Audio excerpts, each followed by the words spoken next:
So I want to go about, or I want, goodness, I'm already flipping. Hold on, sips coffee. Opens League of Legends. Waste the day. Security Plus. I'm coming up on the year, almost about to be the year anniversary for when I took the Security Plus about, on March 17th, as it says. And I wanted to talk about, it's kind of a long time coming in regards to how I passed and what led me to be successful in doing it and passing it the first time. Excuse me. A person in Discord reminded me about, I guess the issues that can arise when trying to start the Security Plus, and it can be a little overwhelming without like a certain guide. In regards to that, I have a pseudo script kind of going off lib and scripting it in regards to, what led me to be successful in passing the Security Plus, especially for the first time. The first object is consistency. About a year ago, I was only going to school, so I didn't really have work in the way. So I was able to consistently, every day for about an hour or two, just lay down and read the certification guide. That leads me to my second point, but in regards to the first point, just being consistent either in the morning or evening or both in studying the material and going over test questions that it lays throughout every end of the chapter. In regards to SY01, hopefully that can be seen.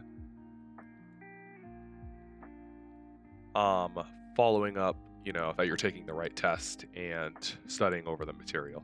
The book, that leads me to, I guess, to my second point of having two guides. So I initially started with one guide, although after I finished the first book, I kind of felt like it covered a lot of information, but to have a second set of information to be provided to me. And so I got another, I can't find it now, but this is the first book I read, and the second book was the same thing, but it provided more information, I think more in depth about network protocols and details, where this book didn't covering it. So just having like one or two books that you can consistently read and go over every day, in addition to having one good practice test booklet. So a booklet I had, again, I can only find this one, was it had like 2,000 questions or 1,000 or 2,000 questions in regards to practice questions, that will be on the Security Plus.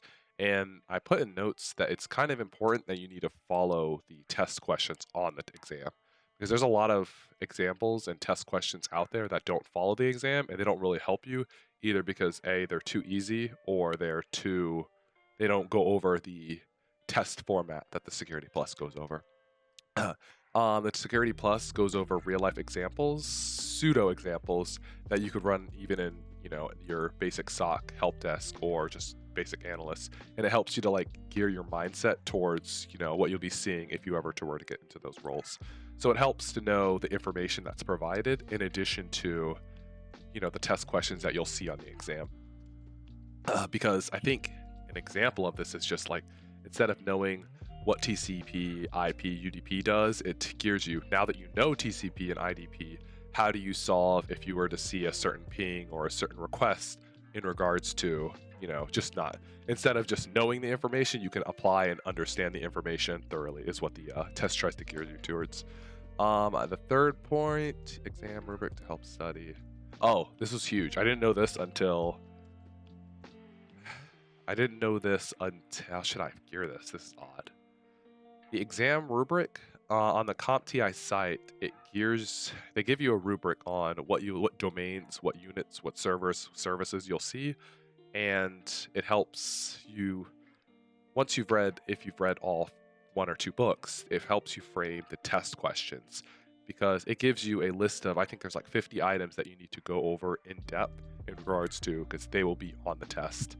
And the rubric helps you just frame your test questions so you're covering those units. So you're studying, if there's 50 questions over a certain service or a certain protocol, then you're going over 50 questions, 100 questions in regards to that service and protocol.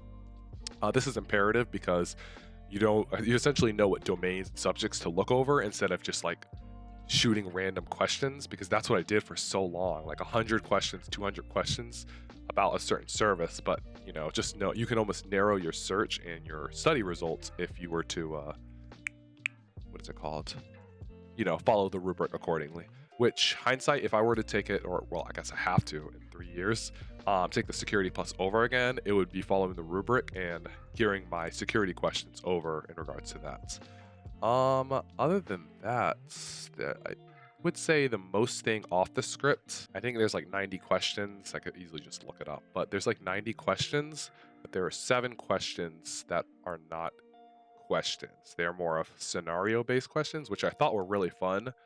Hopefully I can provide an example, like in editing, in regards to what those scenario-based questions are, because it was saying if you had like an example would be if you had a domain, where would you put the TMZ, or DMZ, the firewall in between printers, switches, and routers? Essentially, they're utility questions based, knowledge-based questions. I need to look up their terminology, but they were, as I would feel, they were bonus questions because I only answered 2 of the 7. And regardless, I still did pretty good on the questions, but I did terrible on the, I'll say, utility questions for that. So just going over, I can't even remember how I studied for them because it was kind of last minute. So I guess just getting familiar on, if you were to take the test, getting familiar on what you're looking for in those utility-based questions. If you lasted this long, thank you for checking me out. What the freak kind of stuff is that? If you've made it this far and you're able to take the Security Plus, yeah, it's not too impossible. It's just time, consistency, and just going over the material. Okay, bye now.